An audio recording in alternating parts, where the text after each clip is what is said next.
Assalamualaikum warahmatullahi wabarakatuh. Selamat datang kembali di channel Hartok Sanjaya, tempat di mana kisah-kisah penuh makna, cinta, perjuangan, dan air mata kami hadirkan dengan sepenuh hati.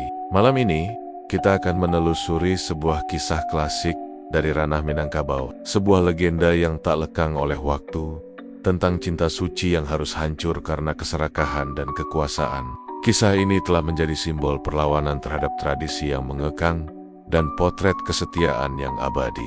Mari kita selami bersama leka-liku kehidupan seorang gadis bangsawan yang nasibnya ditentukan oleh hutang dan kepentingan orang lain.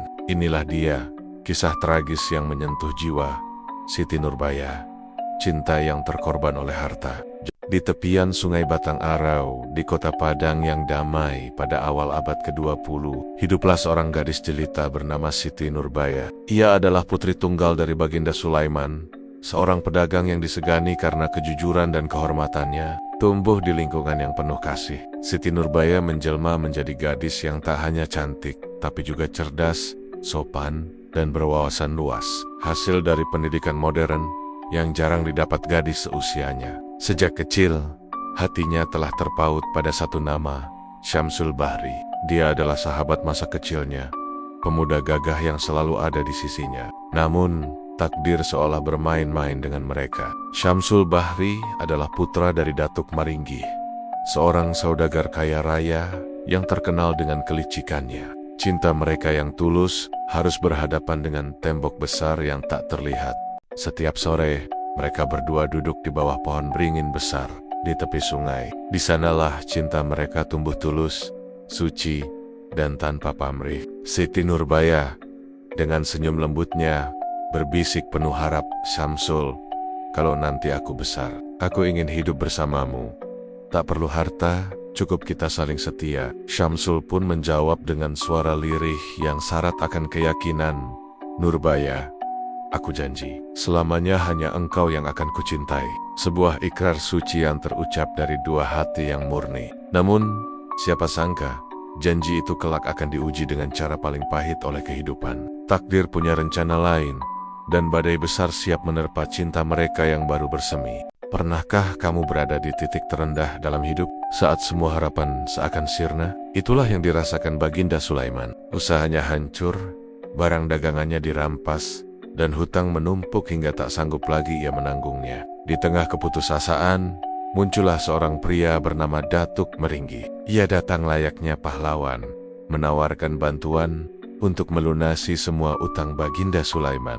Tapi, pertolongan itu tidak gratis. Di balik senyum manisnya, Datuk Maringgih menyimpan niat licik. Dengan suara yang menusuk ia berkata, "Aku akan bantu lunasi semua hutangmu Baginda. Tapi ada satu syarat. Izinkan aku menikahi putrimu, Siti Nurbaya." Bagai disambar petir, Baginda Sulaiman terkejut. Darahnya seakan berhenti mengalir. Tentu saja ia menolak. Namun, tekanan dari Datuk Maringgih semakin menjadi-jadi. Hingga akhirnya, karena lilitan utang dan ancaman kehancuran, Baginda Sulaiman tidak punya pilihan lain. Dengan air mata yang tak terbendung, ia berbisik pilu pada putrinya, "Anakku, demi keselamatan keluarga kita, engkau harus menikah dengan Datuk Maringgih." Siti Nurbaya terdiam membeku. Dunianya terasa runtuh seketika. Cinta sucinya kepada Syamsul Bahri harus kandas, digantikan oleh ikatan pernikahan tanpa cinta yang menyakitkan. Hari pernikahan yang seharusnya penuh kebahagiaan itu pun tiba. Riuh rendah suara musik talempong yang meriah sama sekali tak mampu menutupi jeritan dan tangisan hatinya yang hancur berkeping-keping.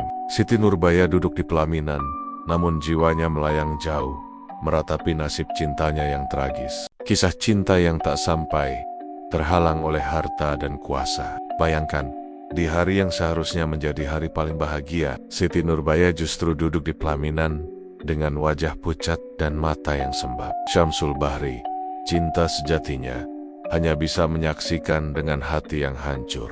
Air matanya jatuh, seolah bertanya pada takdir, mengapa cinta yang suci harus kalah oleh harta? Pernikahan itu menjadi awal penderitaan Nurbaya. Di tangan Datuk Maringgih, ia diperlakukan bukan sebagai istri, melainkan budak. Dikurung, disiksa batinnya, dan direndahkan setiap saat. Namun, di tengah kegelapan itu, Siti Nurbaya tidak pernah menyerah. ia tetap berdiri tegar, berpegang erat pada kehormatan dan keimanannya, menjadi simbol kekuatan perempuan yang tak lekang oleh zaman.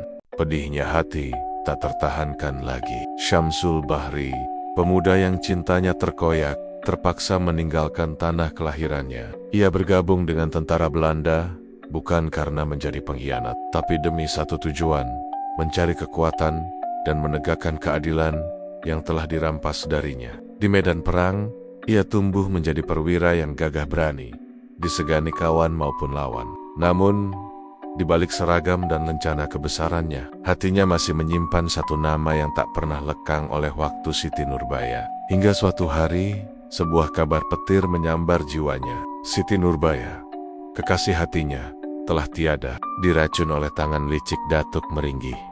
Dunia Syamsul seakan runtuh, darahnya mendidih. Cinta yang dulu mekar kini berubah menjadi bara dendam yang siap membakar segalanya. Perang sesungguhnya baru saja dimulai. Teriakan Syamsul menggema membelah udara. Datuk Meringgi, aku akan menuntut keadilan untuk Siti Nurbaya. Inilah puncak dari segala dendam dan amarah. Konflik besar pun tak terhindarkan lagi antara pasukan pemerintah melawan para pemberontak yang dipimpin oleh Datuk Meringgi yang licik. Di tengah pertempuran sengit di padang panjang, takdir akhirnya mempertemukan mereka berdua. Dengan mata merah menyala penuh kebencian, Datuk Meringgi menyeringai, "Kau pikir kau pahlawan? Kau itu hanya boneka Belanda." Namun, Syamsul tak gentar. Dengan tatapan tajam dan suara yang tegas, ia membalas, "Aku bukan boneka. Aku adalah pejuang yang menegakkan keadilan atas nama cinta dan kebenaran." Pertarungan akhir antara kebaikan dan kejahatan pun dimulai. Dan pertarungan sengit pun tak terhindarkan. Suara pedang yang beradu terdengar nyaring, disusul oleh desingan peluru yang membelah udara. Dengan sisa tenaganya, Syamsul Bahri berhasil menaklukkan lawannya. Namun, kemenangan itu harus dibayar mahal. Sebuah tembakan dari arah yang tak terduga mengenai tubuhnya. Ia pun terjatuh, pandangannya perlahan kabur. Dengan senyum lirih yang terukir di bibirnya, ia menatap langit senja yang mulai memerah. Di sisa napas terakhirnya, ia berbisik, "Siti Nurbaya, aku datang menepati janjiku." Langit senja di atas lembah Anai seolah turut berduka. Warnanya semerah darah yang tertumpah. Angin sore berembus pelan, membawa kisah cinta tragis yang tak pernah sampai pada penyatuannya di dunia ini. Sebuah janji yang ditepati, meski harus melintasi batas kehidupan. Di ranah Minang yang elok, terukir sebuah legenda cinta yang tak lekang oleh waktu. Kisah Siti Nurbaya dan Syamsul Bahri, dua insan yang hatinya terpaut erat, namun harus terpisah oleh kejamnya keadaan. Cinta mereka yang tulus dan murni, diuji oleh keserakahan dan adat yang mengikat. Datuk Meringgi, dengan segala kekayaan dan kekuasaannya, menjadi penghalang utama, memaksa Siti Nurbaya masuk ke dalam pelukan yang tak diinginkannya, demi menyelamatkan keluarga. Ini adalah cerita tentang janji yang tak sempat terpenuhi, tentang rindu yang dibawa hingga ke liang lahat. Sebuah tragedi yang mengajarkan kita bahwa cinta sejati bukanlah sekadar tentang memiliki, melainkan tentang pengorbanan, kesetiaan, dan keberanian untuk memperjuangkan apa yang diyakini hati. Kisah mereka abadi, menjadi pengingat bahwa harta tak akan pernah bisa membeli kebahagiaan sejati. Terima kasih telah menemani perjalanan kita hingga akhir kisah yang penuh makna ini. Setiap cerita yang kami bagikan adalah cerminan dari kehidupan. Pengingat bahwa selalu ada pelajaran berharga di setiap peristiwa. Semoga apa yang Anda dengar barusan tidak hanya menjadi hiburan, tetapi juga mampu menyentuh relung hati dan memberikan inspirasi baru dalam langkah Anda. Jika Anda merasakan kehangatan yang sama, mari kita sebarkan pesan kebaikan ini lebih luas lagi.